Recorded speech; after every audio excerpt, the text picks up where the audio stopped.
Ladies and gentlemen, boys and girls, it's the time of the year that every little gamer at home loves. It's conference season. Yeah, I love E3. Oh, Key wait. 3. Okay, well, now you just hurt me too, and I'm not very happy about that. What's up, everybody, and welcome to another episode of the podcast right here at Celestia Radio. It is your host, Matthias, as is normal, with Dalit and Nat. And yeah, we've done our introductions. They've hurt me already. We're just now starting. G'day, everyone. How you all been? Hope you're all doing well. SGF is just finished for us, and Yeah. there's been some games going on. I disagree with that. Pretty much, it felt like, well, the main traction was like no. We'll get to it. We'll get to it. Save the comments. Nat, you're getting ahead of yourself. But I'm so excited. I know. It's game convention conference time where the spirit of E3 lives on in other forms. But yeah. So yeah, Summer Games Fest is just finished for us basically, and so there's a few different shows that happened during SGF. Right before SGF, there was a State of Play. We'll mention that as well. Then there was the main show at SGF. And this is like what I watched anyways. There's the State of Play. There's the main show of SGF. There was the Future Show, Day of the Devs, the Xbox Showcase, and the PC Gamer Show. Not a whole lot to say for a few of those. I think Day of the Devs was a bunch of indie titles that we had seen and heard about. I can't recall anything standing out really. With the Future Show, I really skimmed through that because I missed like the live one and kind of skimmed through the VOD of it, and nothing immediately stood out there, so that was a quick through. And then PC Gamer Show, as PC Gamer Show always ends up being, was snooze fest. Yeah, kind of a snooze fest. There wasn't really a whole lot going on. And I don't think that means there's bad games at PC Gamer Show. I just think that the form that they end up being presented in at the show end up being not the greatest. Yeah, because usually the version we get looks a lot better than what actually shows up on the show. I will say, the one thing was they did show some more for the RTS that the former StarCraft people are working on, so it was always good to see more on that. Loved seeing that. But yeah, RTS is slowly coming back because it's not just that game; it's also a little spoilers ahead, but Age of Mythology. True. Yeah, Age of Mythology and one other one actually. Yeah. So yeah, there is a little bit more of a boon in RTS, but so it was good seeing that again. If you watched our 2024. Listen to our 2024 looking ahead thing. You'll know that was a game that or at least I was excited for. So I was happy to see more on that. But yeah, those three shows, not too much to talk about really. Much love for the indie titles and things that were shown. Indie titles are, at least for me, hard to see a showing of in this kind of instance and get excited for. I usually have to wait until I can actually, see the full version of the game, and a lot of times play it or hear what people have to say before I can really tell if it's going to be something I enjoy or not. So that's a me thing. I don't know about you guys. I'm going to be honest, I mostly skip these shows and I wait, like you said, I wait to see the games in a playable state. Yep. So we'll start actually talking about some of the things that happened with the State of Play that was few days earlier, before SGF, but close enough to kind of talk about. And ultimately, there wasn't a whole lot to really mention, at least nothing that any of us were super interested in. There's I know from two question mark, I would say. I think you have two. Dalit said there were three that kind of stood out for him. I mean, for myself, I was like, Dynasty Warrior Origins. I'm like, that looks really cool, but I never really get into Musou games, so yeah, that's fair. Probably not my thing. I love love the look of the Until Dawn remaster and Silent Hill 2 remake and these like these horror style games. Like I always love the way they look and they're always like they always appeal to me. But it's just I'm not a big enjoyer of horror games, so maybe if I streamed them, I would find better enjoyment out of them. Maybe. Yeah, But just play Five Nights at Freddy's via Help Wanted. I reckon you nope. would Oh, completely enjoy that. That would make you like horror games. Absolutely. Yeah. But the only thing that really came out of that particular state of play for me was the early access late 2024 for Path of Exile 2. Hey. I am Let's so go. excited for that. But yeah, there anything stood out for y'all here? Dole, go first. Sure. Because I'm going to agree with you with one of your things, or two. It makes sense. Yeah. And I'm going to agree with Matthew on one of his. Path of Exile 2, I'm super excited about. Mm-hmm. Like, all frankly, three of us are, yeah. Right. Diablo eat your heart out. This game came out swinging. And this may not be important to a lot of people, but playing fighting games like this is big for me. Like seeing couch co-op and most importantly, cross-play and cross-progression at launch, that's huge. I love that. Absolutely. So, super jazzed about that. We've known about Path of Exile 2 for a while. And we did always know that there was going to be a beta coming out this year, so I cannot wait to get my hands on that. Yep. Besides that, however, very quickly I'll say Where Winds Meet looks cool as hell.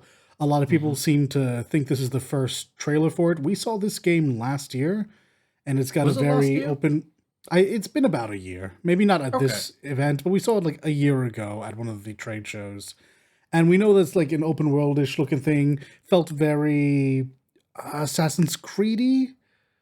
And with this particular trailer, we got to see a lot of boss fights. It looks sick. I look forward to hearing more about it. And finally, for Sony, apparently I'm just a shill. I fucking love Astro. I loved that little like I don't tech demo they gave us for the PS5. Sony shill. Like for a game that's essentially there to teach you all the little things about your new controller, that felt so nostalgic. I felt like I was a kid again, playing Spyro, playing Crash, all of the collectathons. I love this to death. I don't know if I'll pick up Astrobot on release, but I'm gonna own that game at some point. And I genuinely think that this is a great step forward from Little Big Planet, which I never really had much of like a stake in. This feels really good. I like this for the PS5 mascot. And that's like, those are my big takeaways from like Sony. Those 3 games really stood out to me. Yeah.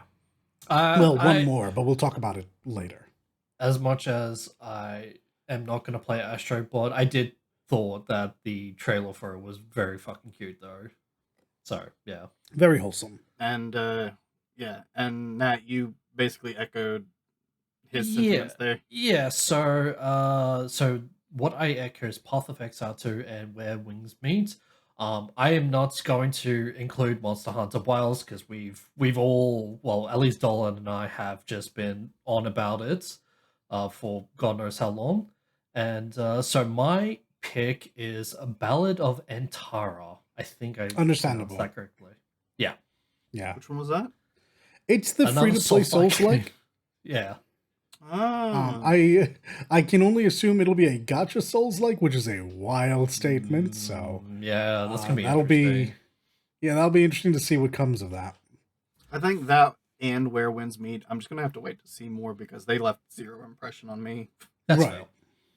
Yeah. That's fair. Though I will say, in spirit of the indie show and the horror set games that were at State of Play, just a fun little note thing. I was watching through one of them. I think it was Day of the Devs.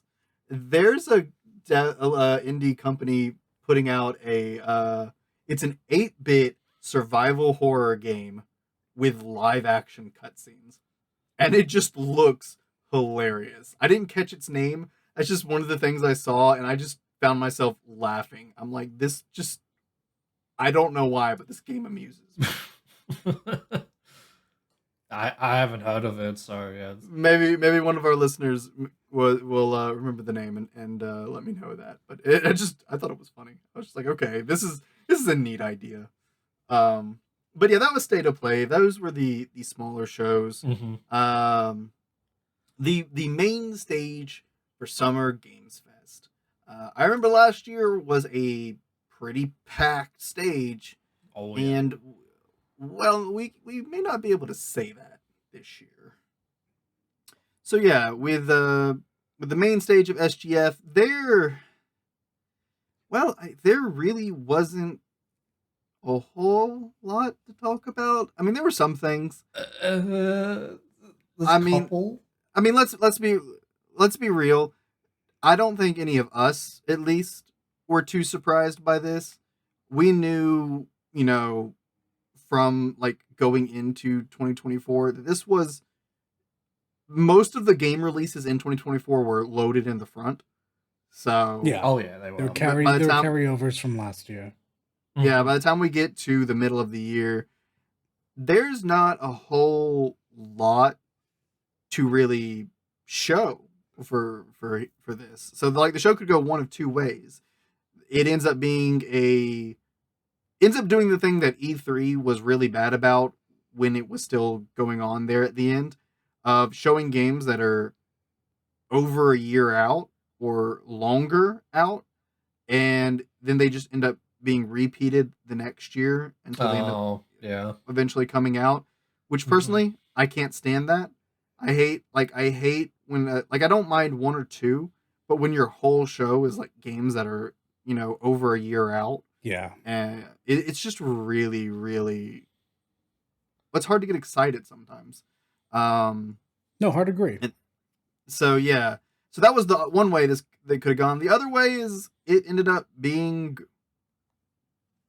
like a really small SGF, and I'm not entirely sure what that would entail or mean. And it kind of went that way, but not the way that I was thinking. Because what this ended up being, and honestly, I absolutely love what this ended up being, was just a little bit of a showing love to the developers out there of gaming. We saw a lot of cool indie projects. We saw a lot of cool just solo things dev, that were small team. solid dev support and things like that going on in light of all of the layoffs and jobs that have people have been losing in the game industry. There was a decent bit of support for devs and stuff shown here, and indie games shown here. And there was more than one dig at big publishers in the show, which I was just like, thumbs up. Oh yeah, that was. Yeah. So it was really cool to see that. Though, like I stated before, it didn't leave too much to interest like the three of us. It didn't leave too much to interest a lot of people from what I've gathered online. There's been a lot of really, really negative comments about the main stage show this year. And a bit to the excessive side, I think. No, I think that's absolutely true. We know we've known from the beginning of this year that this was going to be a light year. Microsoft has yet to put out a meaningful catalog for their system. Nintendo doesn't do these events; they keep to themselves. Sony said this was going to be a first-party light year, which is where all of their biggest hitters are. And Jeff came out before the show and said, "Hey guys, it's light. Keep your expectations in check." And people just didn't do that. Stole my comment, but Jeff did a stream 24 hours before the actual game night, and said that it's going to be light. So it's just I think I don't know, maybe word of mouth didn't get out as far as what Jeff would hope for, and then it didn't help temper the expectations of the general majority. Yeah, I think it's a matter of people just didn't want to believe that. 100%. They just refused to believe. Well, that as well, that they were being that devs were being honest, or these people were being honest. Not devs, but these people were being honest, and they were just trying to pull the wool over their eyes. But no, this really is the case. And I know for a fact, a big majority of them were questioning Jeff because they just assumed he had something hidden, and he literally says there's no special ending to the show. It's a light year. Take that as you will. And people were like, oh my god, Kingdom Hearts, and oh my god, Kojima. Okay. Guys, to be fair, though, he did emphasize the word kingdom when he said Kingdom Come Deliverance too. Okay. That was a dig at us. No, yes, it was. No, Fuck it him. wasn't. Yes, it was. So, if we're gonna critique things that Jeff said during the show, what was with the like hate for Sonic that he had? Did either of you catch that? I missed that. What? Wait, what? With when the Sonic Cross Shadow generations came up.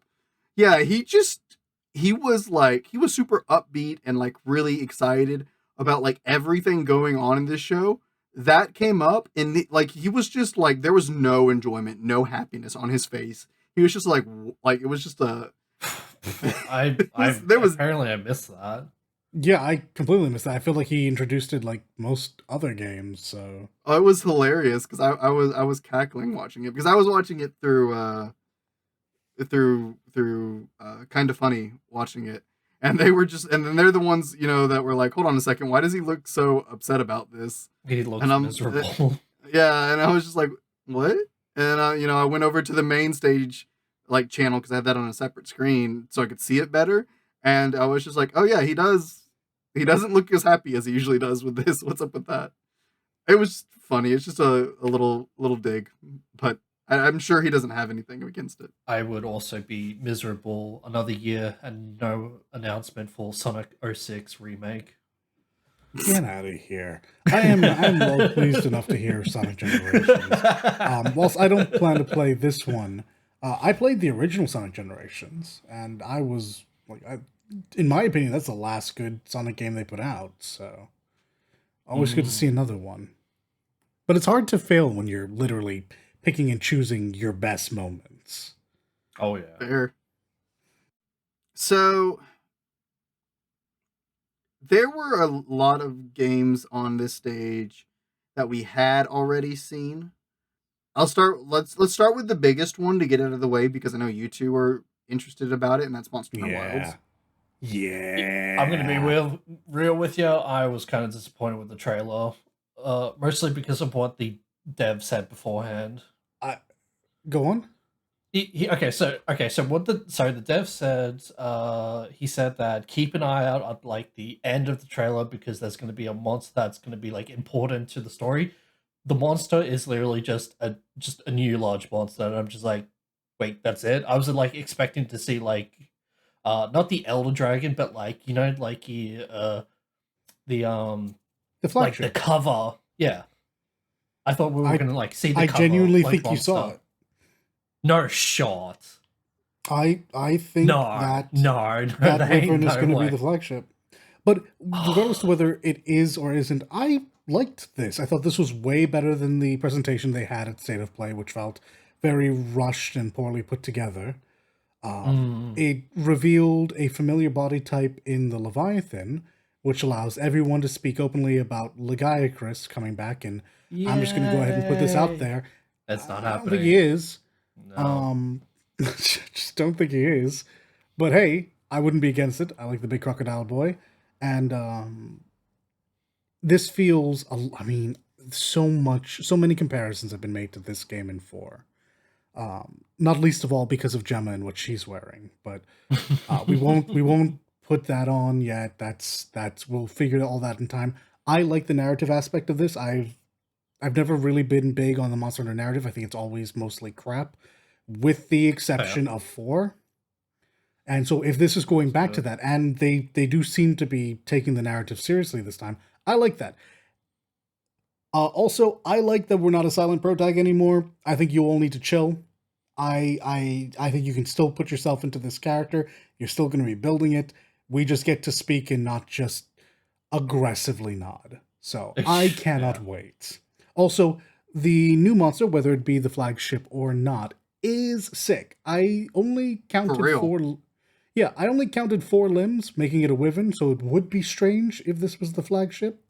They have been pretty good about keeping flagships being elder dragons, or at least 6-limbed dragons.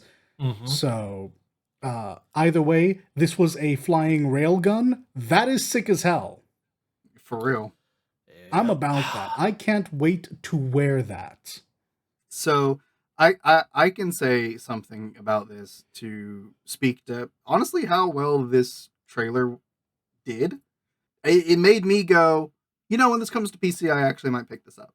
Let's go, because I hope so. Because if you don't, I'm so sorry, because the whole Discord will be, and we're going to be insufferable. Well, y'all done that with like Rise past 2 technically, and I didn't. Yeah. It's how I know we're going to be there doing that, being absolutely insufferable about it the whole time. It didn't bother me. I just used y'all as background noise. Fair. At the time of this recording, Monster Hunter, both Rise and Worlds are on like a over 50% fucking sale right now. So go pick it up if you're interested.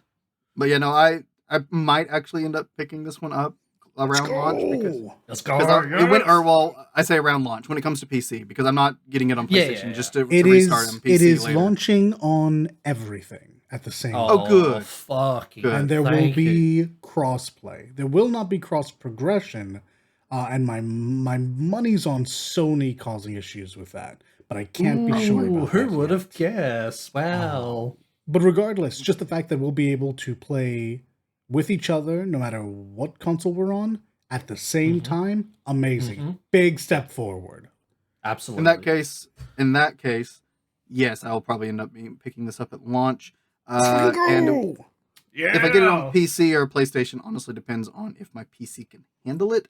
I think it can. That makes sense. I'm gonna wait to see the specs on it to be sure. I can't wait to use 2 great swords in battle. I mean, strats, I think, actually. Yeah. Oh man, if it's like fucking World, it's gonna be like 2 fucking heavy bowguns or light bowguns, and then they're just gonna fucking nuke everything. Like, let's be real here. If they don't share cooldowns, that's gonna be insane.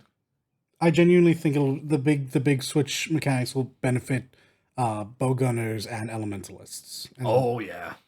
But that's fine by me. Oh, if that's the case, I wonder if they're gonna, if Elatrion does appear in Wilds, do you think they're gonna like rework his mechanic?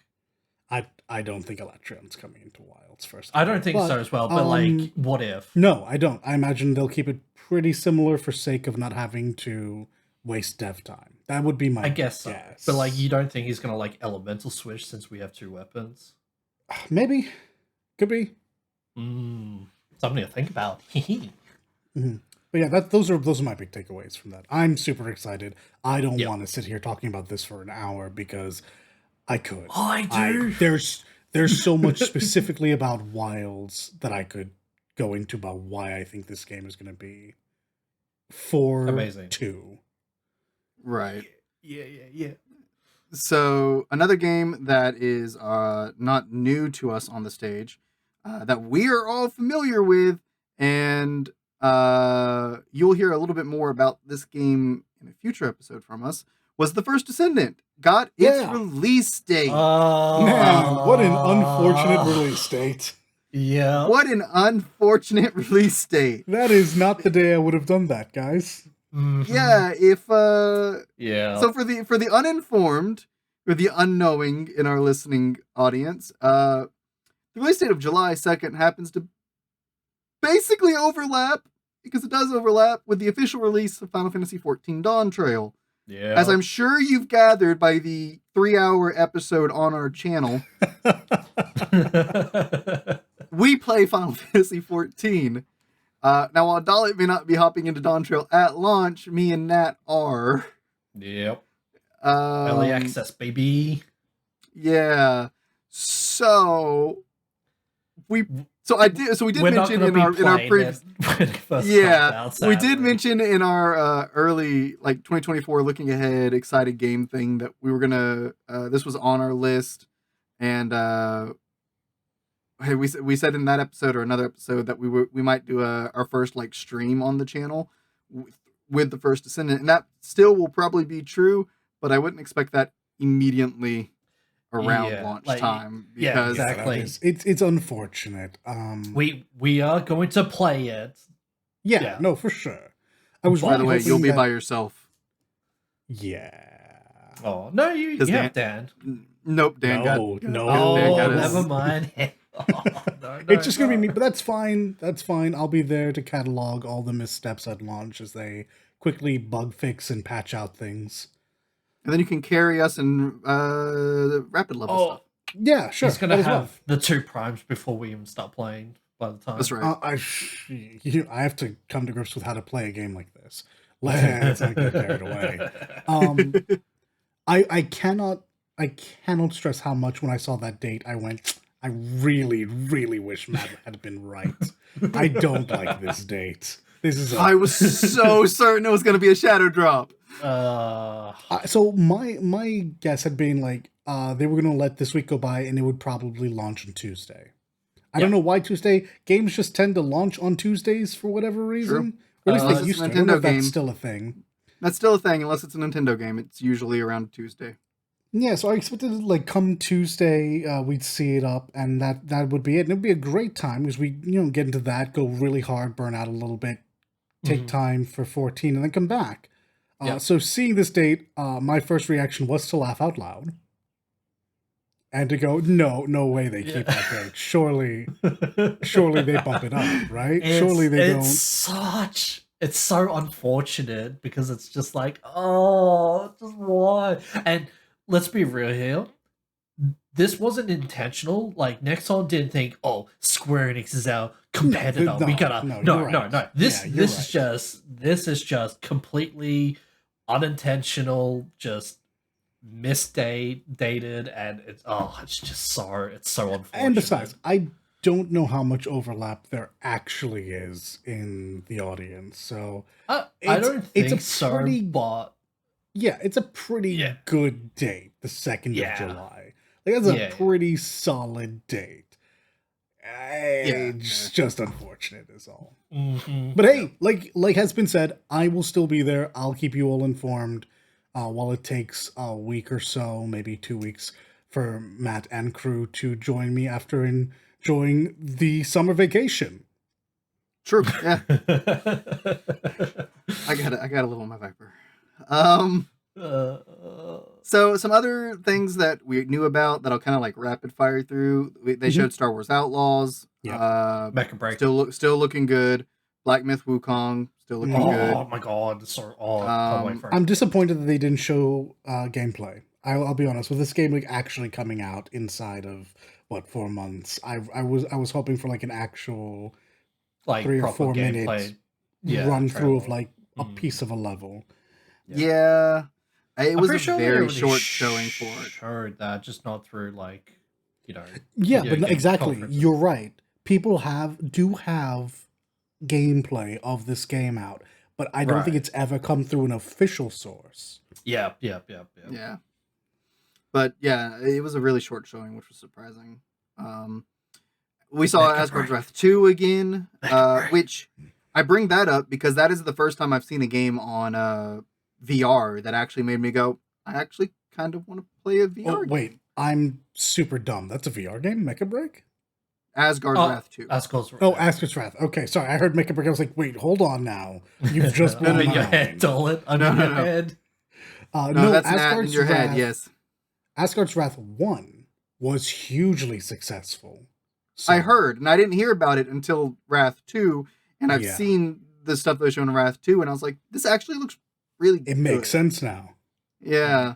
So, and then as Nat has been trying to put in everybody's head, Mecha Break, which they showed at SGF main stage and at the Xbox showcase, and it just looks good. It just keeps looking good. Yeah, I cannot wait to play that.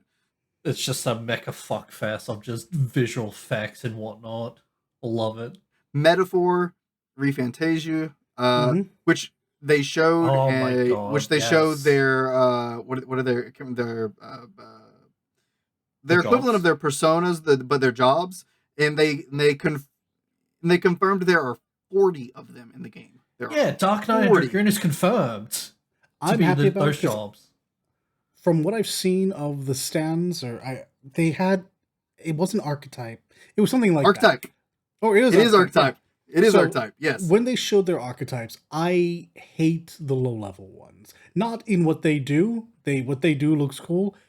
How they look. So then the idea that there's going to be 40 of them and maybe they'll look better, and some of them surely did in this trailer, you got me back on.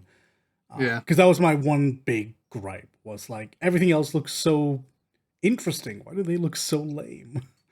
And now they don't. So I'm looking forward to that. Yeah. Sparking Zero, R.I.P. Akira Toriyama. I will be picking this up in your honor. Also, it looks amazing. It does look amazing. We also saw Anatria, the last song, which I think this was our first like good showing of it. Like actually getting to see a decent bit of it, and it actually looks pretty good. So I'm interested to see that final product myself. Cool, yeah. Fatal Fury and Street Fighter DLC. Both of them are winners. Both of them are winners. Street Fighter 6 brings in Terry and Mai. Yep. Oh my god. They bring in Bison, which I'm a little disappointed about, but not because of the way he is. What we've seen of Bison so far is amazing. I had this opinion of Street Fighter 6 base. I am fucking tired of the World Warriors. You had an opportunity to limit their involvement and let newer characters shine, and you didn't. And now you've brought back Bison. All right, that's fine. Because they also brought back Elena, who was missing in Street Fighter V. So, hey, so this is more back. of a lore reason rather than like a gameplay reason that you're just like, No, I'm just tired of seeing the same character. I'm gonna be honest. Fair. It's a gameplay reason.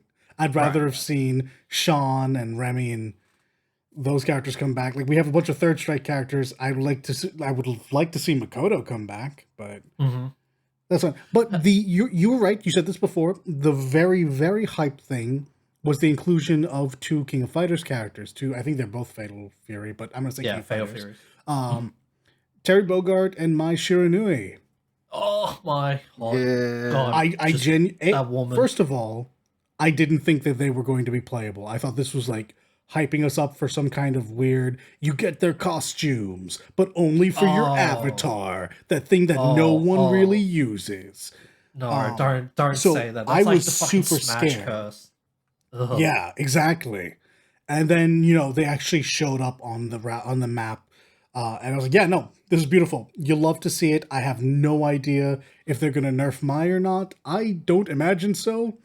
But I'm happy. If I had to choose two SNK characters to bring over, I think these are the obvious 2. Right. Terry and Ken have had their CVS intros. I hope that they are somehow able to do that again. I love the old intros. Mai and Chun-Li have an intro that is iconic. They should definitely do this. But regardless, these are spectacular additions. And then moving on to Fatal Fury, which I will be on much shorter about because I'm much less familiar with it. They added in B. Jenny, who is my darling. Okay. I do love a toxic pirate adjacent woman wearing a really skimpy dress. It's amazing. And they also brought in, I almost said Vox Akuma. That's not right. Vox Reaper.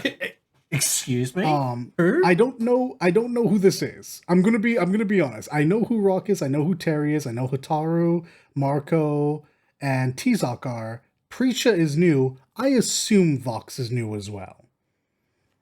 Okay. And that's it. I mean, great showings. City of the Wolves looks great. I'm happy it has an aesthetic because I did not dig the last 2 King of Fighters.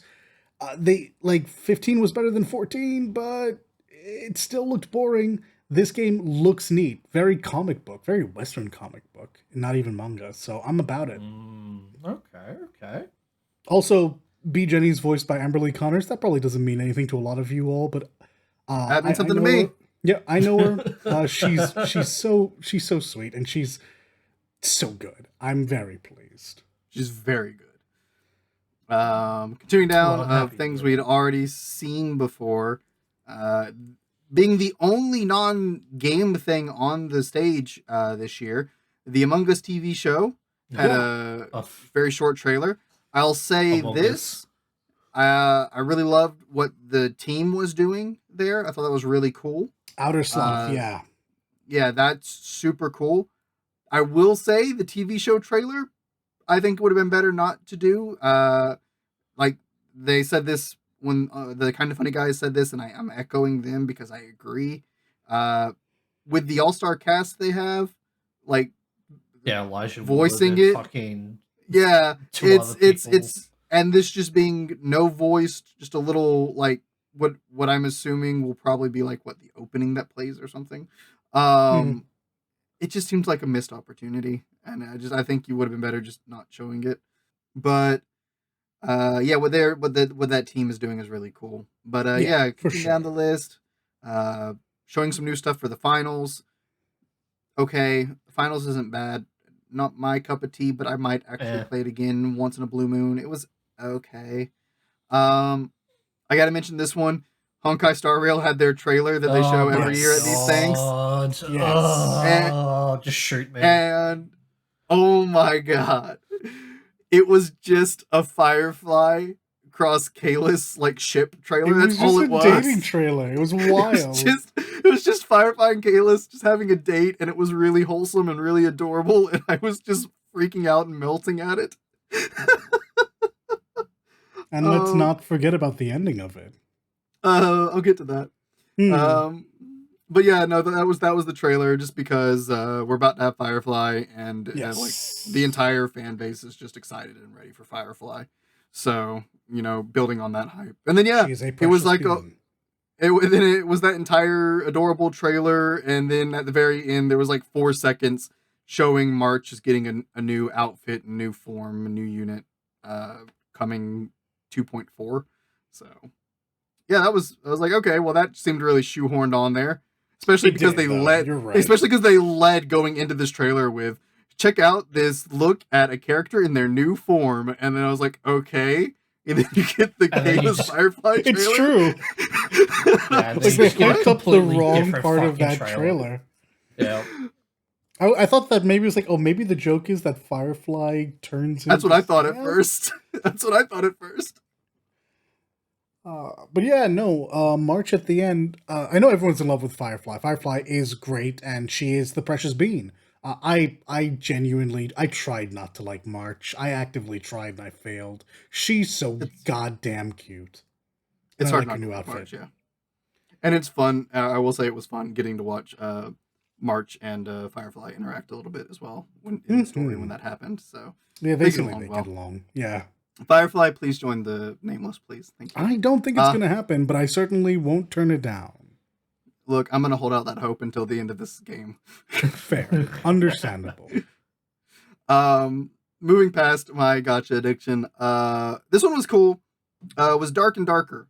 So D&D fucking extraction game. Yeah. I remember watching a lot of people play this on Twitch a while back, and then I remember hearing it got taken off Steam, and I was just like, okay. Yeah, so I never really looked into it much. I don't know why it was taken off or anything, but then now there was accusations that the dev just stole assets, but I don't think that was the case. I think he was proven innocent, because he bought. I don't think that case is finished, actually. Oh, is it? Okay, then never mind. Yeah, but yeah, so apparently Leek is super into this game. Well, she was super informed about the game. She was really jazzed about it when it came out. So we played it. We played a beta version of this game a while ago at this point. You nailed it, Nat. This is D&D Extraction. Yeah, you are absolutely correct. Yeah, because they have all the D&D abilities, second wind, action surge, all the classes. They recently introduced Druid into the game now. Mm-hmm. But so this was to show that it was back on Steam and correct and free. I didn't know that. That's because this is new. Beforehand, it was planned to be a paid-for release. So something has happened to change their minds about that and pursue a separate monetization for it. Okay. Now, so this most not for nothing. My car. Yeah. Oh yeah, no, there are. No, not for nothing. Remember, this game, if the rumors are true, started its life in Nexon. So. That's right. We'll see. Yeah, let that mean what it does. But yeah, I saw that went free, and I went added it to my library on Steam. Yeah, absolutely worthwhile. It was super fun. Yeah. And that's pretty much everything that we had seen. They show. Okay, well, we saw. Whoa. I'm getting to it. Well, we saw Skate again, or for the first time in ages. Yeah. But like, we didn't actually really see anything. No, we just saw the trailer. The live action thing was really funny, but I don't. What was Skate about any of that really? I assume like this trailer exists because they were getting worried that people believed they stopped work on it, and they were like, no, we're still very much working on it. Mm-hmm. We promise. I think it would have been better to let people think they weren't working on it, and then show something when they were actually close. Yeah, like show something worthwhile. I mean, not that this didn't have anything in it, but it did feel kind of thrown together, hey. Yeah, because literally the slogan of the trailers is "We're still working on it." It's like exactly, okay. Yeah, that was weird. It's like okay, I was like, okay. That was not the move, guys.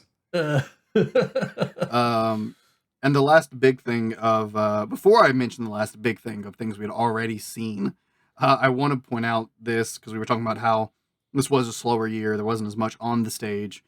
I really felt like there at the end before the final two games, they wanted to pad out their time some because we got this huge, felt like 10, 15 minutes of Valorant, and then this like super long like commercial for a mobile game called Squad Busters. Yeah, I definitely agree with you. I was like, this feels like so forced to pad out timing. I know that Valorant is popular. I know like it is actually wildly popular, but I did not care to see that much of it. And the other one does. I genuinely don't even remember its name. You just said it. It made no impact. Squad Busters. Yeah. Thank you. Yeah. It was an amusing as crap. It was an amusing as crap trailer. I won't lie, but I'm like, this felt so long and so unneeded. Yeah, it felt like they could have trimmed the fat on these. Oh yeah, definitely go watch the trailer for Squad Busters if you haven't the commercial thing because it was funny. It was actually worth watching. It was very funny. But yeah, the game itself, I don't know that I would put it. Yeah, it was long. But yeah, the last thing we saw that we actually like had seen and knew about was the first big update to Pal World, Sakurajima. Mm-hmm. First off, holy crap, this all looks amazing. Looks really good. I'm so excited. Bro, yeah. But second thing, alcohol. Let's fucking go, finally. But second thing, he suffers from the same problem First Descendant does. Yeah, it sure does. Wait, did it release on fucking July 2nd as well? It releases the 28th. Sure does. No, it's the 28th of June. It's the it releases the actual early access date. Yeah. Oh my that's what it is. That's right. I completely forgot about that. I didn't catch it at first. I was just so hyped because it looked so good. I'm like, yes, a reason to get back into Pal World. I'm so happy. And then I was talking about it in Discord, and somebody was like, "You realize that's the it was Seaver, I think. Did you realize that's the early access date?" And I'm just like, oh, dang it! I'm gonna have to wait. I'm gonna have to wait to play this now. Dang it! Upside is there's never any real reason to play Pal World on release. The longer you wait, the better it's gonna be. So true. Get rid of all the fucking bugs, and then you can just play it. I will say, Pal World was a blast to play with a group of friends. So yeah, it was great. I'm hoping to even if the server we use doesn't go back up, to at least like do a co-op game with some friends. Because that'd be fun. I'd be down. Like I said, eventually I'm gonna get my own server built so that I can host these things for us and not have to worry about them going down. Hey. But yeah, that was all the things we had seen. As far as like new stuff, there's only the last two games. Well, we already talked about. But come on, the very last one was awesome. That's not something we'd seen before, was it? No, we have. It was last year as well. Yeah, Phantom Blade 0. Oh, I'm gonna be honest. I also didn't remember seeing this. Oh my god! So somehow I remembered where winds meet, but not Phantom Blade. Oh no! This was the one. This is the Chinese studio. Oh, this one where it didn't even look like a game. Yeah, it looked like a goddamn movie. It was okay. You're right. We have seen this before. Okay, I don't remember what y'all are talking about, and I will say I saw this at the end, and I'm like, I think it would have been better ending on Monster Hunter. And probably, honestly. Well, here's the thing, though. They already did that. I think either last year or the year before that they TGAs. They did it at the Game Awards. Yeah. And I realized that, and I'm still saying that. Because this did nothing for me. Yeah, I think me and Matt did talk about this before the event. Like, what do they end on this year? It's like, do they end on Monster Hunter again? Maybe it was Aqua, and it was like, and the consensus was, yeah, probably actually. Why am I probably remembers this game? Come on. I thought that's what they were doing when they showed Monster Hunter. I'm like, all right, yeah, ending on Monster Hunter makes sense. Especially because they had Tsuchimoto out. Hey. Yeah. No, granted, I don't think that his appearance on stage actually amounted to anything. But if you're gonna fly him out, I was a little surprised it wasn't the finale. But again, I had forgotten about Phantom Blade Zero, but now we had seen this. I think we also saw this at the TGA. I want to say last. I want to say last year.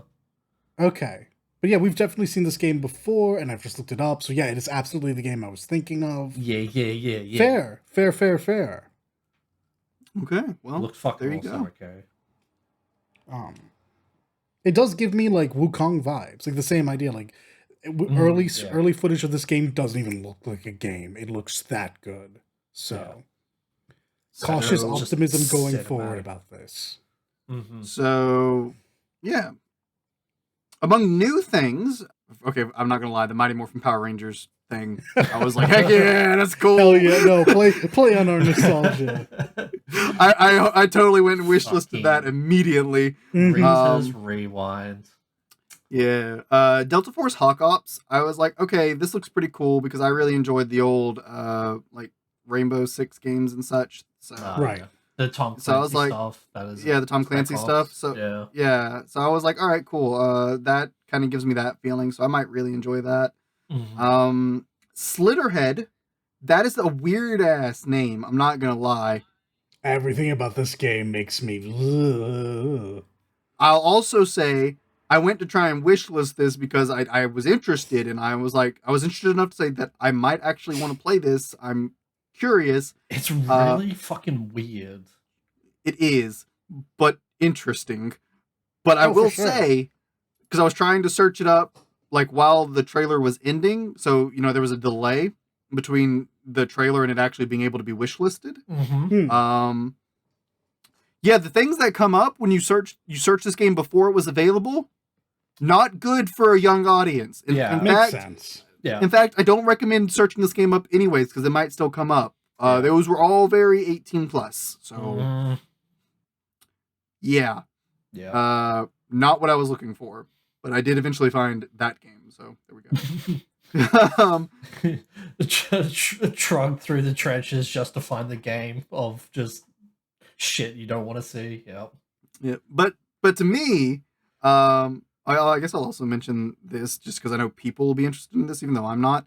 There was the DLC for Alan Wake 2, so boom, bam. There was. That was very Twilight Zone-esque of a presentation. Yeah, that was like, was that shadow dropped? Like that was it's available tomorrow thing. It was practically under 24 hours. Yeah. But yeah, the biggest thing to me out of the main stage, out of everything here, this was the biggest thing to me. Was the confirmation of Civilization 7. Oh, Civ 7, yeah. Because I'm a big Civ fan. Not Killer Bean, Matt? Come on. I was looking at that game going, I don't know what this is, but it looks like it's going to be a pretty decent Civ-like. And then the name came up, okay. Or, it could just be Civilization. All right. Thank you, Sid Meier. Also, shout out Sid Meier turned up. I thought he died. Yeah. Same. So, I didn't think he was still with us. They just reanimated his fucking corpse just for this presentation. Oh my god, it's amazing what AI can do, huh? Yeah. Or Disney's money. But yes, Civilization 7, I was so happy. I've put so many hundreds of hours into Civ 6, Civ 5. Not as much into Civ 4, unfortunately, but I did really enjoy it when I did play it. But yeah, I love Civilization. I've always been a big fan of Civilization. I really liked a lot of the changes they made in 6. Like, they always continuously improve that series, make it more interesting. The things they added are always really cool. And yeah, I'm just excited to see what they do with Civilization 7. Like, I am so excited. And yeah, like, it's one of those games that I will go at it. Like, I say a lot of times I'll pick a game up on release, and because of living situation, it's never exactly on release a lot of times. But it's around that period. Civ 7 is one of those that I will do my best to go out of my way to make sure I can pick up on release, because I love Civilization, and I will sink 100 hours into it immediately. You'll love to hear it. Yep. Best games. So I was so happy to see this. All right. Honestly, I was like, yeah, that's what you should end it on in my book, because that's amazing. Fair. All right, gents. Shall we talk about actual games now? Yeah, I mean, shall we talk nothing about... if there's nothing else y'all want to talk about from the main stage. No, you absolutely nailed all of my interest. So yeah, all right. Yeah, same. So after the main stage, much more recently was the Xbox Showcase.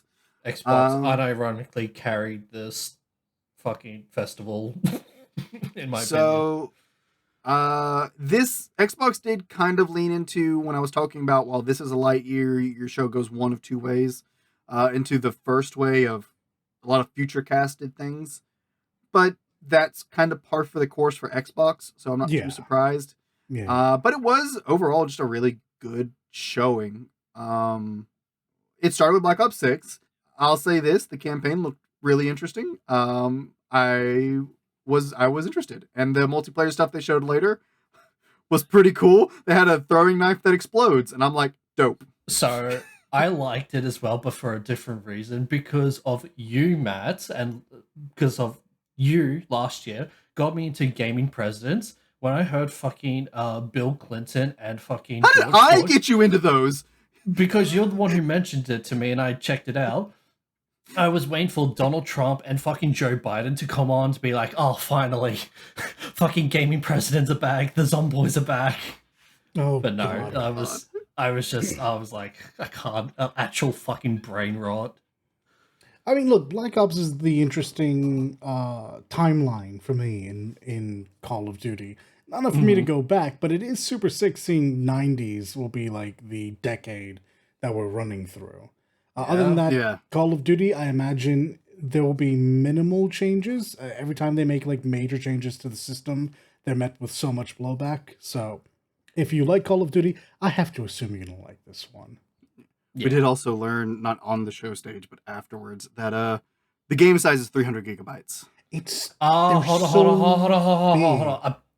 Okay, so that number is confirmed, but apparently that is not just the single game. It's like 5 other games in compacted one, or like compiled into like the one package. We'll see, but that's just still we'll see. I mean, I don't blame. If there was like a Warzone equivalent linked in with the game, it's going to be that's the reason, frankly.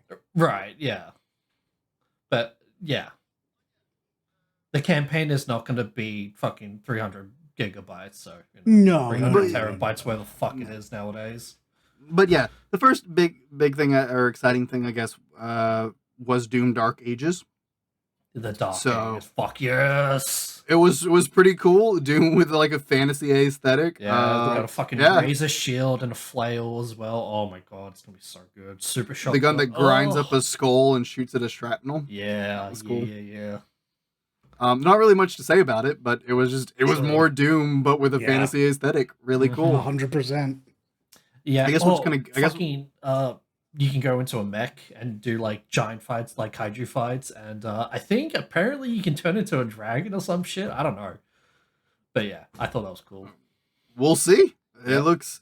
I always enjoyed just the senseless chaos of Doom. So this looks like that's correct.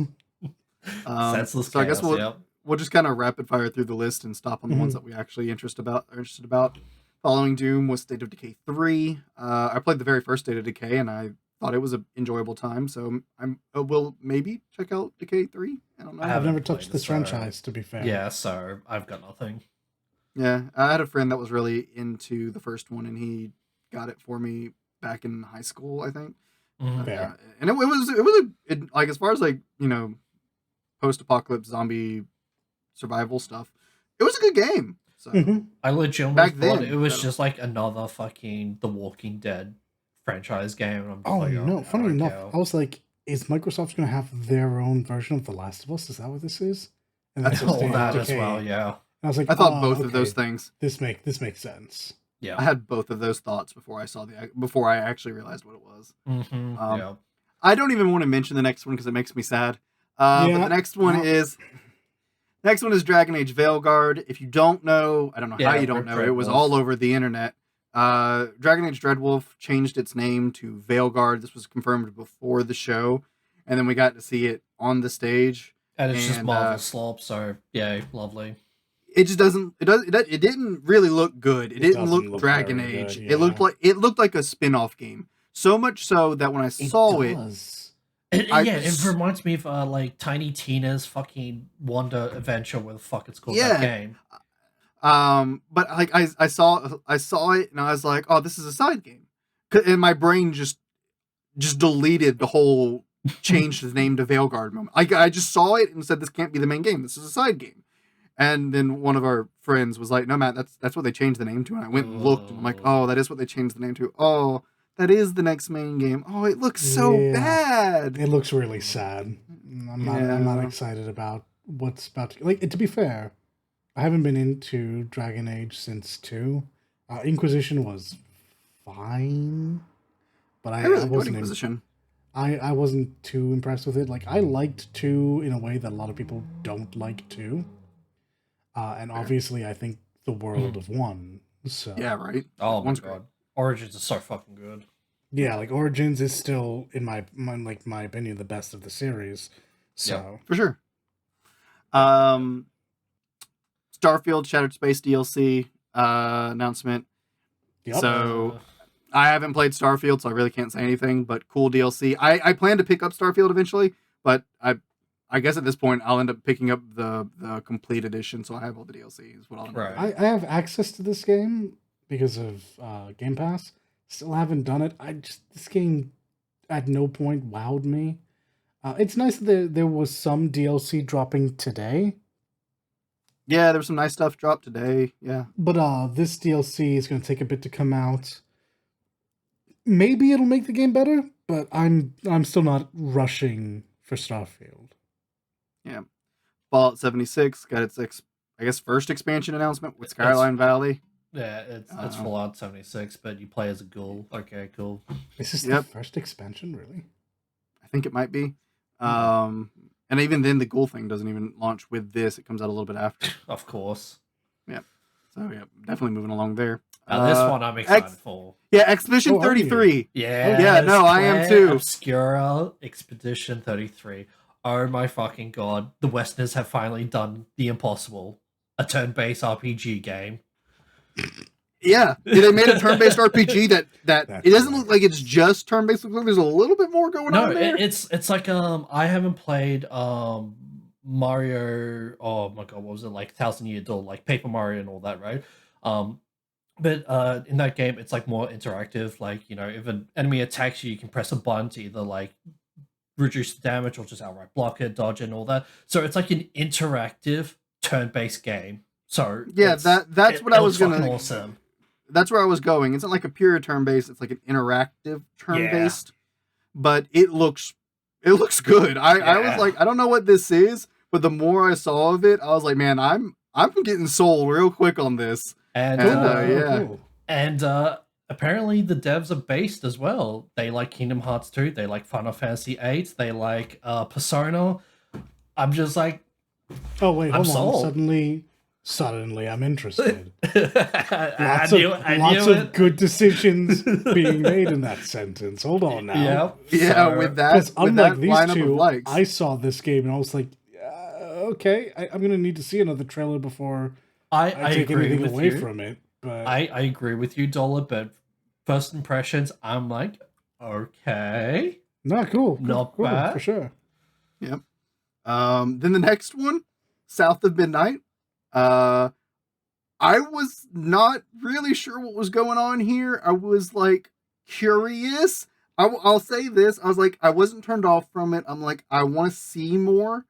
But maybe don't go with this like low FPS thing I'm doing. That really put me off. That's currently the thing that's keeping me away from this game. I won't lie, I like the southern, like the Louisiana feel of it. I like that a lot. I like that that's the type of mythos we're reaching into. Right. But genuinely, I hear a lot of people saying I can only play at 60 frames per second, otherwise I feel nauseous. And I always look at them and go, do you really? Do you? And then I saw this trailer and I was like, oh yeah, I guess I do feel a little nauseous. Because it's not just the cutscenes, it's also like the gameplay as well. That's even like have like this force limited frame rate. I'm just like, what the fuck? I didn't notice it in the gameplay. There is, but like, okay. It's not 60. Cool. It's definitely not 60. But yeah, for sure. Like I've never been one who cares too much about frame rate. Like I've been able to play at lower frame rates. Agreed. Yeah, never bothered me. Yeah, but this was just like so low that even I could see it. Like the fact that I could see the lower frame rate here, I'm just like, whoa, this is a lot, yo. This maybe don't do that. Yeah, I didn't dig that. But theming wise and everything else is like, this is interesting. I want to see more, but you have my attention. Mm-hmm. So we've seen one other trailer for this, to my knowledge, and it didn't really show us very much. Like what is there to take out of this? It's Bayou shenanigans. Like there's some Bayou magic, some bad juju happening, and some girl off to find some. Like I dig a lot about this. They push this to at least a stable 30. I'm in, but so long as there's this happening, I don't know that I could make it through. Yeah. Well, it's definitely an artistic decision because this is by design. This is absolutely by design. You're correct. Yeah. Right. But like, I was just like, fuck me. Like just watching it, I was like, oh god. Yeah. Yeah. After that was the release date. Yeah, the release date for World of Warcraft's next expansion, War Within.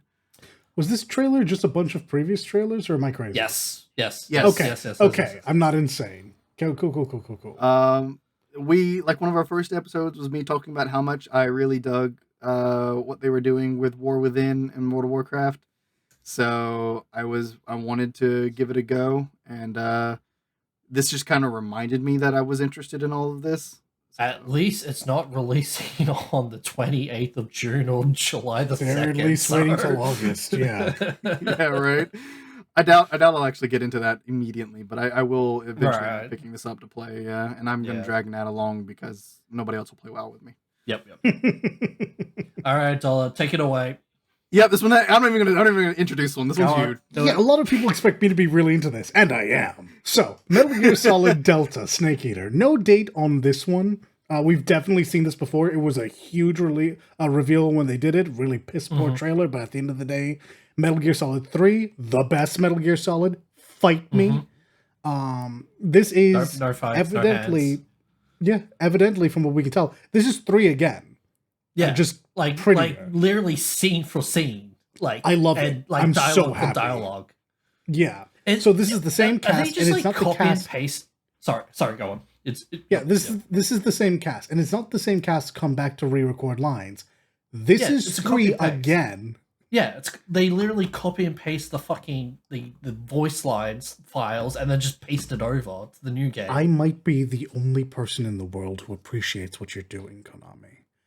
People expect remakes to be like new and do fancy things like 7. No, thank you for just giving me the best game you've ever made again. I'm pretty aggressive. Thank you. Just I hope you didn't fuck up gameplay. Because this game, like I said, like it's been said a million times, this just looks like 3. And I love it. I'm genuinely happy they didn't try to do anything fancy with it. There's been a couple people who were really butthurt about boss not being pretty, which is a weird thought because I've never once found the boss to be attractive. That's the thing, right? So by design, she is not supposed to be pretty because she is a battle fucking hardened person / criminal She does not care about beauty. She cares about herself and probably literally like one other person, if that. And depending on what you think of I don't want to spoodle anything because like it's a new game coming out. Like this is a lot of people's first chance to actually play this game, I guess. I guess, but like she's not meant to be pretty. She's not the icon. There is eye candy in this game. I will say that her face kind of looks weird, and I don't know.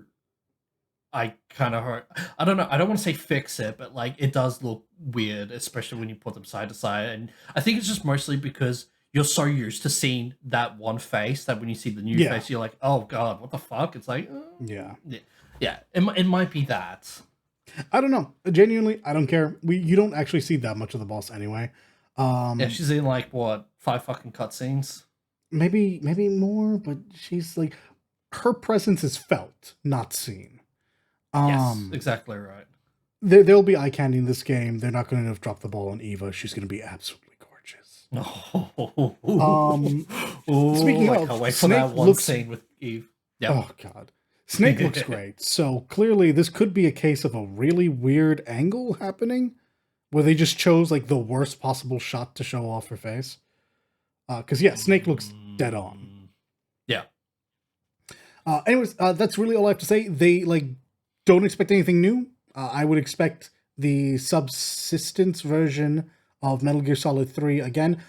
If they do change one thing, I hope it's the control layout. Because whilst I have gone back and played 3 again recently, a lot of people are not going to agree on the ancient layout of that, where you have to the hold tank controls L1 to aim and then press square to shoot instead of the trigger. It comes from a time before we had a standardized layout for shooting games. Yep. So I'm not going to get dragged down too much on this. We didn't actually see much. I'm really pleased with it though. Mm-hmm. I'm really pleased with it. Just give me a date. Give me a date. It's gonna be next year. Because of Dalit, I was able to actually read the title of this game. I was watching this with some friends, and the show with some friends, and we're like, "Oh, this is Metal Gear." Title came up, and I'm like, "Oh yeah, Metal Gear Solid Delta," and I was the only one who read the title, and I'm like, "Okay, cool." Thanks, Dalit. I know how to read Metal Gear titles, I guess. No, this is unique to this game. We don't use the Greek alphabet traditionally. There wasn't an alpha, beta, theta, delta. No. No. It is kind of very interesting that they decided to make 3 have the Greek alphabets and not just start from 1. But I'm pretty sure that's because this is technically a remake, and they wanted to, make sure that there was a way that people wouldn't buy the old game by accident. Maybe. That way, when you type it in, there's a distinct difference between Metal Gear Solid 3 Snake Eater and Metal Gear Solid Delta Snake Eater. Yeah. Yep. If you leave out the 3 or Delta, you're still fucked though. So I mean, I am giving them a lot of grace on that. So following that was Season 13 for Sea of Thieves. I couldn't tell what they were showing off here exactly, I won't lie. But, I mean, I hear after some updates, Sea of Thieves is actually a really fun game, and I've been meaning to try it for a long time, still haven't. So glad to see it still going. Eventually I'll get to try it. Yeah. Yep. Flintlock, The Siege of Dawn. Okay, you both know when this aired. So you both know how long ago that was. I watched it from our recording. I already forgot whatever this is, so I can't say it. Some chick goes around killing gods, but for some reason has a god as a companion, and then she's most likely going to find compassion and forgiveness in gods, because that's what games are.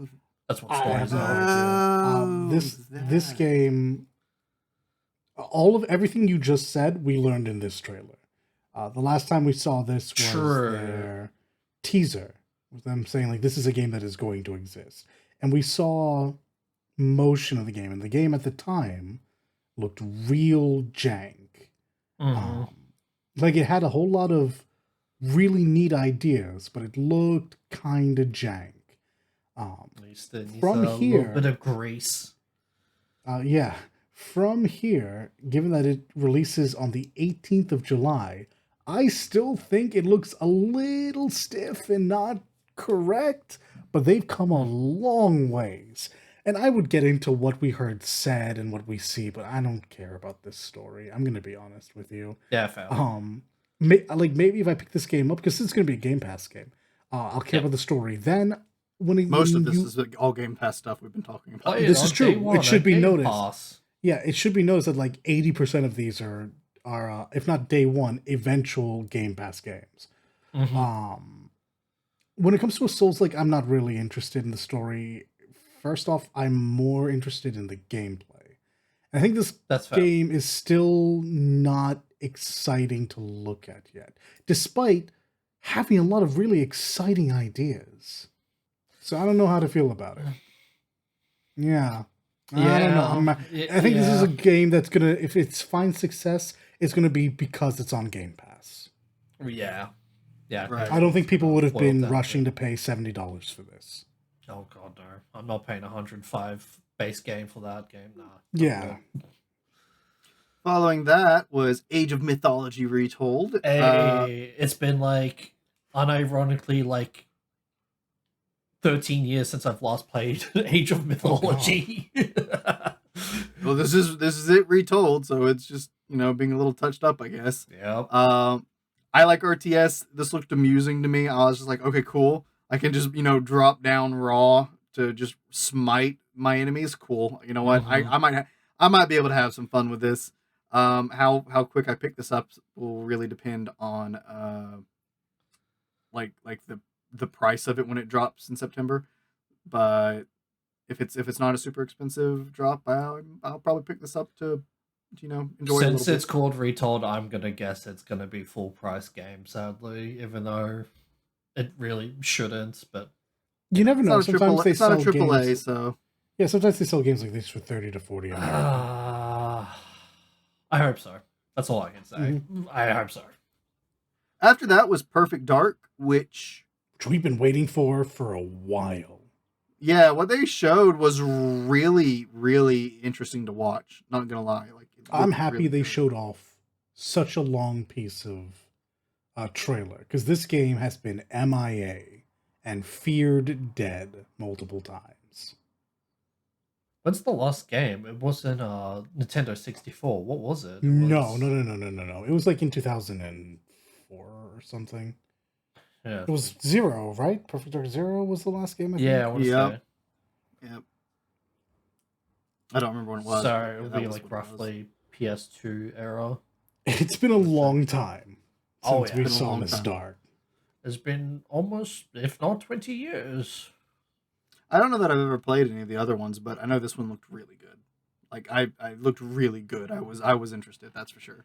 This felt like a PS3 game, but not visually. Just like in what? How do I explain it? Like this gave me like the same. I know exactly what you meant. I know what you mean. Yeah, like you say that, and I'm like, that is like a perfect description. I mean, not like that's the like era a PS3 that game, but it, from. yeah, yeah. I like, and again, not in a bad way. It's just like when I see like this, the way, the layout, the ideas they had for the game, I'm like, these are like ideas that they wanted to revive during the PS3, which thankfully this is not locked to now. So Perfect Dark has a chance. I don't have anything truly negative to say about this game. They showed cutscene, they showed gameplay. Yeah, I need to see a date and an amount. Yeah. And I think this is going to be a day one Game Pass game, so I'm not really worried about that latter one. I'll probably pick this up for nostalgia's sake. The next thing, Diablo 4, Vessel of Hatred. All right, the first expansion to Diablo 4.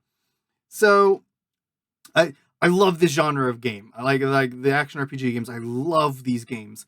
And Diablo is basically the father of this genre. It's true. And I'm a big fan of Diablo. Always have been. I love the lore, love the story. And with the way Diablo 4 ended, I was like, all right, I know we're getting an expansion. I'm so excited to see what we do with it. The way they've framed Diablo 4 is they want this to not be like, Diablo 2 and 3 where it's the base game, you get one expansion, that's it. And then they'll move on to the next one. They make it seem like they want this to go for much longer and maybe get more than one expansion. That's my impression anyways. They haven't said that or anything. But if anything, this is the first expansion. And the trailer, like the cinematic trailer, the opening trailer, was really good. It picked up cinematic team is still at the top of their game. Still fucking 100% Blizzard, yeah. 100%, so good. Picks up exactly where I would have expected, exactly where I wanted. Everything I expected to be happening is happening. Yeah, I'm super excited. The name, like, it's no spoiler to say based off the name, we're going to get to fight Mephisto again. We get to fight the Lord of Hatred, and and if the multiple expansion thing is like what they're going for, it's probably going to get some kind of plot hook to lead into the next greater evil from there. And then Vessel of Gluttony. There you go. Gluttony is not one of the greater ones. Yeah. But I recently hopped into Diablo 4. Like, I played it at launch through the main story, really enjoyed it. I played the first 2 seasons a little bit. I did really enjoy Season of Blood. Season of Malignant was good too, but Season of Blood I really enjoyed and played that one quite a bit more. But neither of the seasons and I could hold me for a very long time, and I think that's more Diablo 4 itself. As much as I loved it, it couldn't hold me for a very long time. I jumped into it recently because there was a 1-year anniversary from its launch going on. They were giving away some free glamour items. So I hopped in to grab those and took a look at some of the quality of life things they'd been doing since then in season 3, and this is season 4 going on. And holy crap, a lot of the quality of life things that I think people were really adamantly wanting back in season 1 and 2, they have now. I was so happy to see that. I was like, oh, they are listening. They are working to improve this game. And these quality of life updates are really nice. I'm really excited to see them. So I'm Blizzard's listening. That's not a good thing. I mean, that makes me very, very hopeful for this expansion. Makes me very excited for whatever else is to come, because this comes out in October. Mm-hmm. So we still have one more season of base D4 before this launch. Right. So that's one more season of some updates and stuff to come. So excited about that. Excited about this expansion. We know we're getting one new. They said one. I'm almost certain they said they vocally said one new character class. Yeah. So excited to see what that is. Since my main was in the game from launch, this will just be something new and cool to pick up and play on one of my secondary characters in a season. That's kind of what I'm hoping for, something along those lines. My second one is the monk from 3. I really enjoyed those. I think the monk is more realistic, to be fair. Yeah. But yeah, with all the quality of life things they've been doing now, I'm very hopeful for this. I'm very excited for this. I can't wait to fight Mephisto and the super nice graphics and everything of Diablo 4. Is gonna be so good, especially with how good the Lilith fight is and some of the other fights they've added in the seasons. I never got to do them either, but you should go look at some of the new boss fights they added in seasons. I'll definitely take a look at it for sure. Some of these boss fights they've been adding are really good, and the Lilith fight was really good. So I'm really excited to see what the Mephisto fight is like. Nice. And the other primevals as we get to them. So yeah, I'm stoked.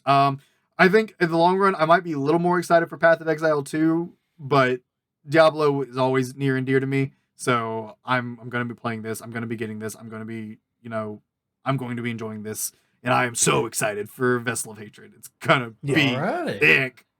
The one change they haven't implemented that they need to implement. Blizzard, hear me. I can't be the only one saying this. It was the best thing you did in Diablo 3. Taking a character that already exists and just resetting it to level 1 and carrying it into the season, instead of having to make a new character every time. Oh god, you only give us legit.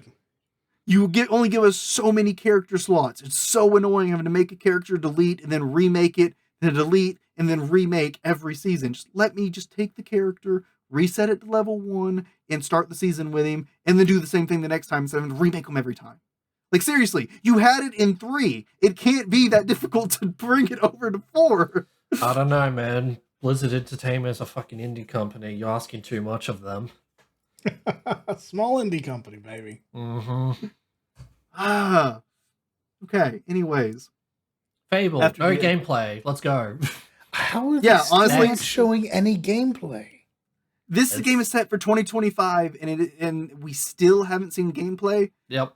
Is mind-boggling to me. This isn't coming out until like November, December 2025. Absolute earliest. Well, it has to, because if they ain't fucking showing actual anything of substance, that's like they just got nothing. Other than... Yeah, I thought for sure we would have like a cutesy CGI opening scene leading into some like gameplay. Narration over gameplay, right? But no, something.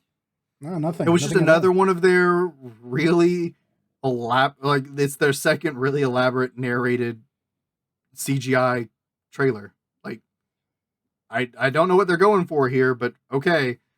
I will say the original Fable is one of my favorite games. Love Fable.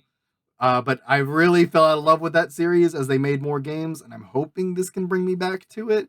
But man, I need you to show me something here. Maybe Fable's the first game where we actually don't have any gameplay and it's just fucking cutscenes.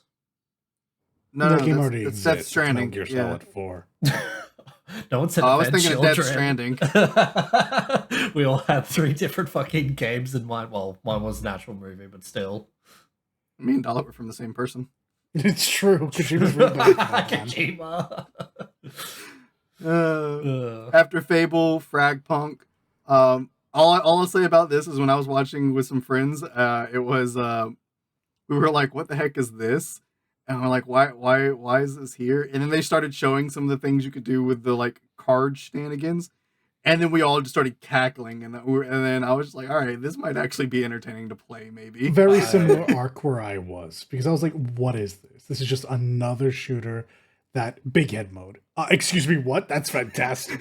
If this is a party shooter, I'm down. Yeah, that was it. That's what got us. And I'm just like, I was just like, okay, you have my attention, so I will be watching for this. The next one was really cool. Winter Burrow. Is that the little fucking snow mouse thing? Yeah, it's the little field mouse one. Oh. Yeah. Somebody in the call was like, "This is gonna get dark. This is on the Xbox stage. There's no way this isn't gonna get dark. If this was Safe and Wholesome, it would have been on the Safe and Wholesome show that they had yesterday." And I was like, "Oh, you're right. Something dark's gonna happen." Owl picture. Sure enough. Barn owl out of nowhere. Fuck off, snowy owl. This really gave me Don't Starve vibes. Like even the art style kind of reminded me of it. The art style is like that. Yeah. Yeah. No, so I mean, the gameplay is going to be like. I assume it's going to be just like an adventure game to go get back your friend from being eaten by that owl. Oh, imagine if you have like a hidden time limit in that game. The Winter Burrow. Winter Burrow does sound like it's going to be more like get your winter stock up before you freeze to death and then hibernate. Yeah. I don't know. It's a good question. Yeah, but I mean, I might check it out. I mean, I wasn't uninterested in it, so. The next thing I was uninterested in, mixtape. Same. Yeah, this isn't good for me. Literally, that's all I got. That's the name. Nostalgia walking sim, if there is even walking in the fucking game, quotation marks, so yeah. I mean, I think the idea is really novel, but that's about it. It's not for me. Yeah. Flight Simulator. Okay. Oh, I love Red Bull advertisement. That's more Red Bull. Wait, hold on. I didn't actually. I'll be honest with you. I didn't actually watch this because if I see Flight Simulator, I know what it is. Did they tease like a new partnership? Like they've done Dune, they've done Halo, they've done. This is the second or third time they've shown Red Bull planes, and I'm just like, okay, Red Bull sponsor game, gotcha. After that was ESO Gold Road, the newest expansion to ESO. I played ESO for a bit not too long ago. I enjoy ESO. I think it's fun. I didn't buy the expansions. And the way they throw you into it with, you get to pick where you pick up, so that's pretty cool. You can pick to start from the very beginning of ESO and play the whole story and stuff. Okay. So it's kind of cool. Very nice. Or you can just jump into the newer stories with a new character and stuff. So you get to kind of experience it your way.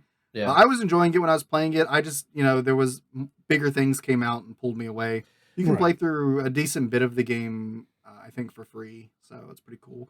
And for a limited time right now, you can play through all of the DLC for free. So that's pretty sick. Yeah, it's pretty sick, to be honest. I would be half tempted to boot up ESO right now to do that.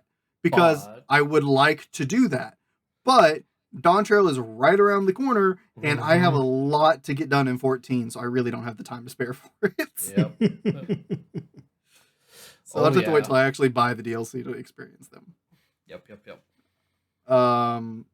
Life is Strange Double Exposure. From the get-go, I was like, this is Life is Strange, isn't it? And it was. And Life is Strange, yeah, if you like those games, which I am a bit of a fan of, I won't lie. I enjoy watching them, if anything.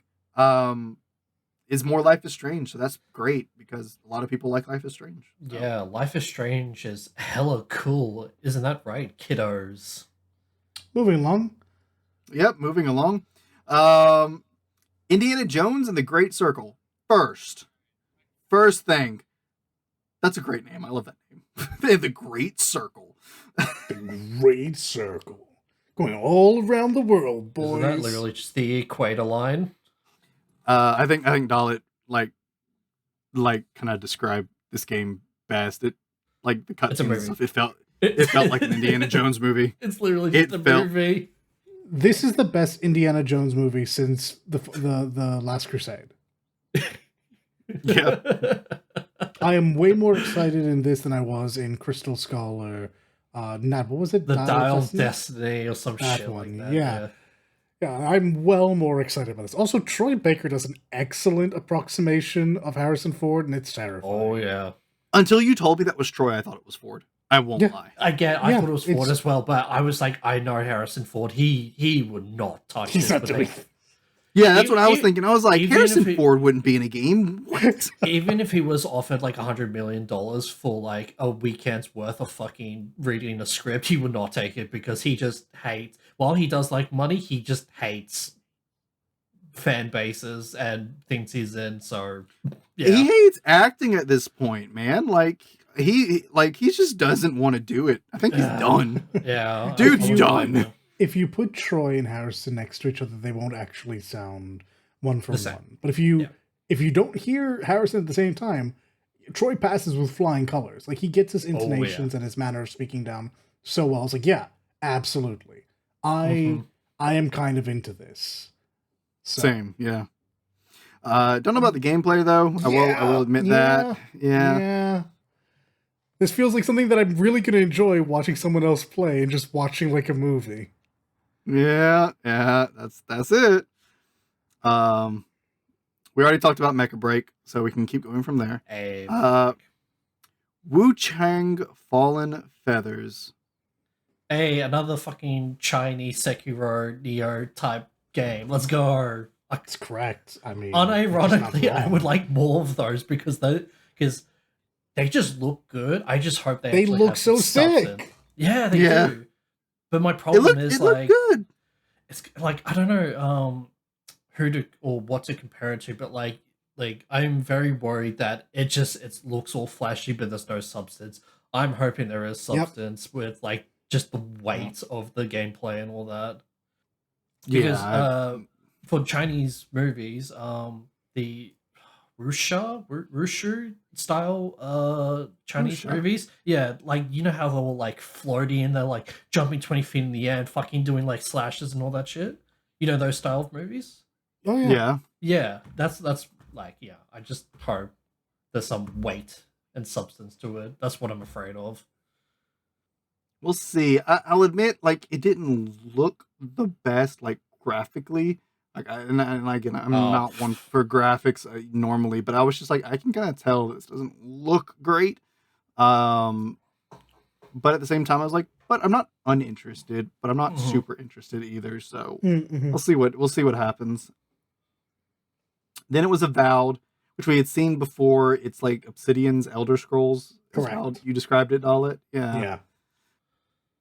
Which, by the way, just because we're not spending a whole lot of time on this, I mean, this is Obsidian making an RPG. It'll be fine. Yep.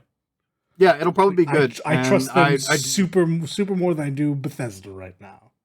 Yeah, I want to play it. Like, even though I'm kind of like glossing over it here, I want to play it. Like, it looks like I might enjoy it. But we've just seen it a bunch of times at this point, so now we're just looking forward to it coming out. Yep, we're just looking forward to it. Then it was Atomfall, which didn't make any impact on me at all. I didn't even know it existed. So, I will say there's one scene where you're like shooting a giant like mech with a Tommy gun, and I'm like, that's doing so much. I'm sure. Like, I'm like, oh right, yeah. Okay, I was like, I'm like, yeah, that. I'm sure you're doing so much damage there, buddy. The one with the fucking flamethrower. Mm-hmm. Yeah. But yeah, that was the standout part of that to me.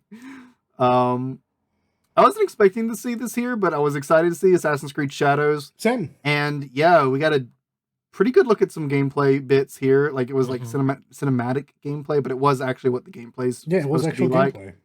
And man, does it look good. Man, does it look good. I don't think I've hit on this podcast that I'm an Assassin's Creed simp. I love Assassin's Creed. But I'm so excited for this. It looks so good. The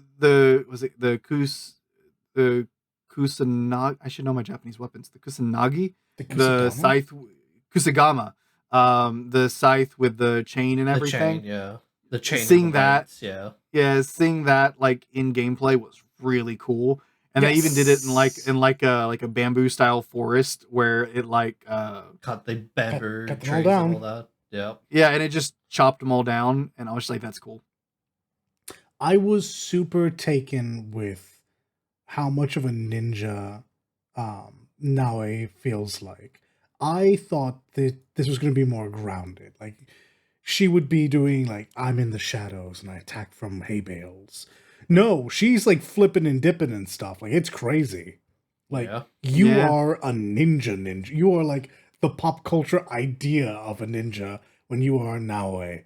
And you're the big burly muscle when you're Yasuke. So, super down for that dynamic. I mean, even Yasuke looked really good in the gameplay too. Like, for sure. It reminds you why, like, as an actual historical person, Yasuke was a very like he was somebody in Oda Nobunaga's service that people didn't really want to mess with. I mean, like, that's what happens when you're the only 6'5" guy on the field.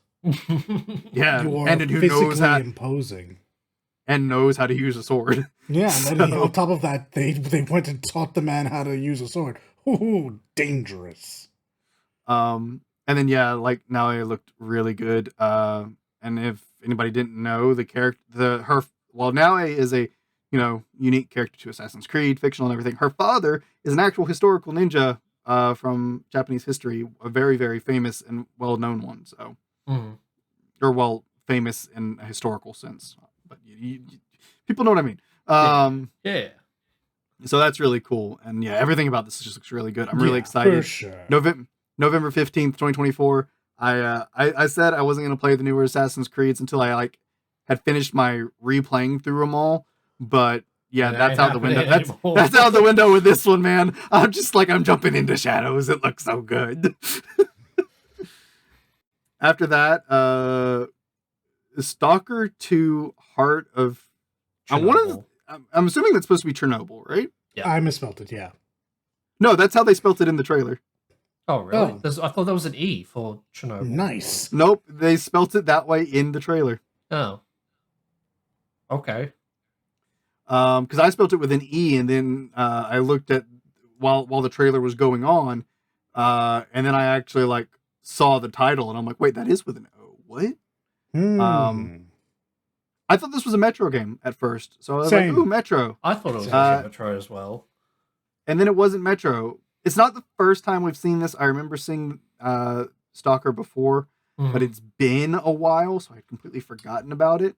If I recall correctly, this is from the Ukraine team, which is why the last time we saw it, it was a big reminder that, they were going through some shit. So big ups to them. Yeah.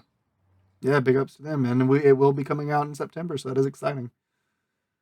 But yeah, I don't know if I'll be playing this immediately, but I'll probably pick it up at some point. I mean, it looked interesting enough. Mm-hmm. And then the capstone they ended on Gears of War E-Day. So E-Day, yeah, I didn't know much about what was going on here. I won't lie to you, I was really confused. Not because I didn't know this was a Gears of War game, but things weren't lining up to me. They were in like a pretty decent like house, and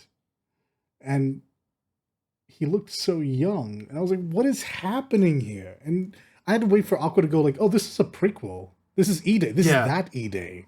I'm like, oh shit, okay, cool. Yeah, so when we were all watching it in the group, we all thought because we're like, oh, it's younger Marcus. Oh, are they doing like a remaster, like Marcus Phoenix collection of the original games or something to bring them to current systems and stuff? That's what we were thinking. That's what people had been like talking about online. So we were like, oh, this is probably what this is, right? And then it got to the very end of that trailer, and then I'm like, hold on a second. That's like everything isn't fucked up. Yeah, that's a city. That's a whole cityscape that's like mostly intact. Yeah, exactly. I'm like, huh? And then it goes E-Day, and I'm like, oh, it's a prequel. We're playing in Emergence Day. Hey. Okay. So I was like, okay, that's kind of cool. Name something a Gears of War fan, wanted and they didn't know they wanted. Playing Emergence Day. And I was like, yeah, okay, you know what? I do kind of want to do that. That's kind of cool. And I'm not going to Gears of War being the closer for an Xbox show really had the E3 vibes of when I was growing up. That's what I was going to say. This was the correct ending. Microsoft needs this game to do well, and like this being like one of the preeminent first party Microsoft games, this is a great way to end it. Yeah, it was. And like I said, it just back to my childhood, back to old E3, watching Xbox conferences, seeing the new Halos to be the ending thing at the Xbox thing. It was so good. All of this was so good. It was very like I was just very I very much enjoyed seeing this. I was like, this is cool. This is cool. Not really a lot to say about it other than that, though, because it was just a cinematic trailer. And it was just a reveal that this exists. No date, no nothing. Not even like a year or window. Just that. I think this is definitely going to be a 26, maybe early 27. But yeah, this is definitely a couple of years. Into the future. I want to say that companies have been doing better about not revealing, excluding Square Enix, have been doing better. Square Enix have been doing better about not revealing games that are more than 2 years out. Yeah, so I want to say 26 at the latest. Because we're 4 years into no Kingdom Hearts thing except for Missing Link, and that's it. So and we still got another 6. Don't worry.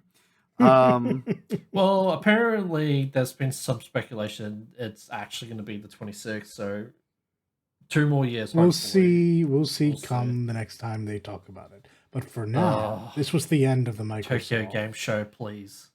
This was the Microsoft presser. It was the end of Microsoft and the end of SGF. True. Summer Game Fest. That was it.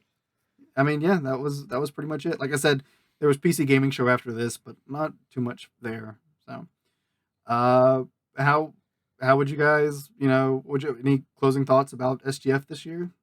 It was very the first program very weak. Microsoft definitely picked it up, and yeah. I went into this understanding that this was going to be a weak year for releases. So I still found the shows for what they were to be a B, maybe a low B, but still a B. The upside to SGF, I would say C. The upside to SGF is we weren't bombarded by advertisements every 6 breaths. Oh, thank so yeah, right. That's like genuinely that brings up a Keighley show a lot in my estimation, because it's been getting out of hand for a while. There was like no Rock up there shouting out Zoa or his tequila, and there wasn't a bunch of advertisements that weren't at least tangentially related to something that they were actually putting out for gaming and not just gaming adjacent.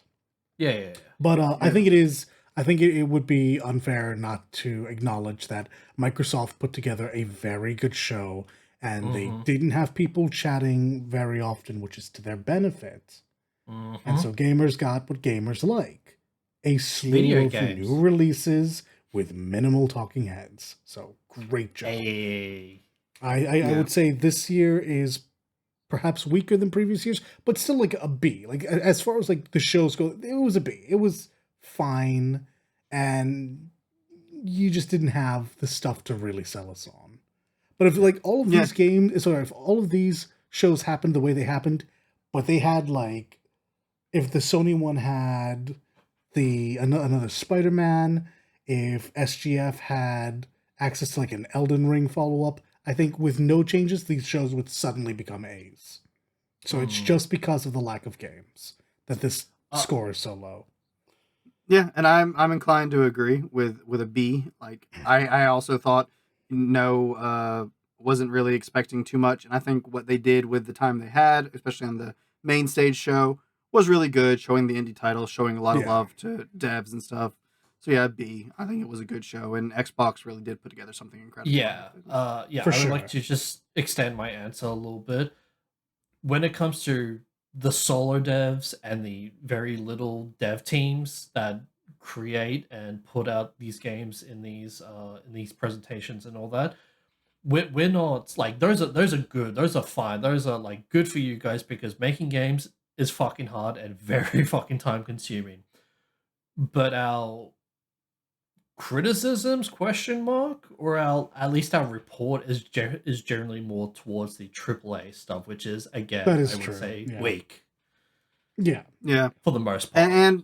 And you know, if for those indies and smaller devs, and if your game gets crap on one of these stages, it's not your fault. It's not anything to do with your game. Very true. Honestly, it has to do with the people putting the show together and not doing you justice in how they present it. Yeah, exactly. Honestly, that's all there is to say about it. Because we have seen shows in the past where that is very much the case. Where there have been good indie games on the stage, but they just have not been shown properly, and they did not get the love. So yep. But yeah, so that was SGF 2024. It was a B. It was a good year. It wasn't over the top exciting or everything, but like, let's be real, every year can't be incredible AAA massive launches back to back to back to back. And 2024 has had some great game launches, but they've all been at the beginning, slower rest of the year. Game Awards this year will probably be our next big thing to see some stuff, I'm sure, like new stuff. So yeah. All right, well, gents, thank you for chatting games with me. It has been fun. SGF has been a blast, and always enjoy just talking about these games that we get to see and stuff. So this is one of my favorite things we get to do here. So I hope you listeners also got to enjoy it. But as always, you know where to find us over on the socials, and you can leave us comments in YouTube. You can tweet at us suggestions. All of these things, you've heard me say it before. So we will see you all in the next one. Take care, everyone. Be good now.